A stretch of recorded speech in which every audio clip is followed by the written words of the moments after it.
আশেপাশের মসজিদগুলোতে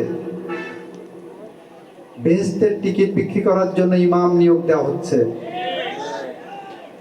আমি অনুরোধ করব আপনাদেরকে, প্রাক্তন ছাত্র হিসাবে এই অঙ্গনকে, শৈলকুপাকে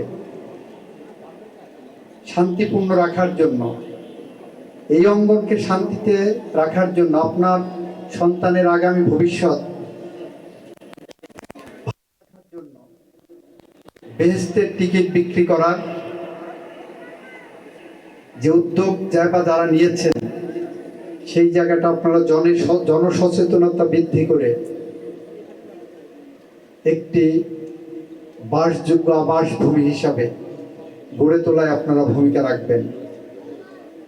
আমি আপনাদের সাথে থাকবো, পাশে থাকবো। আমার দল করার কারো দরকার নাই।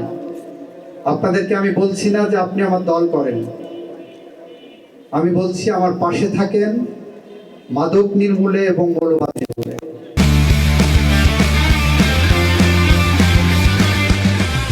মাদক এবং মৌলবাদ এই সোসাইটিকে যাতে গ্রাস করতে না পারে, সন্ত্রাস দুর্নীতি যাতে এই সোসাইটিকে গ্রাস করতে না পারে, সে বিষয়ে আমি আপনাদেরকে আমার স্বপ্নের সারথি হিসেবে চেয়েছি।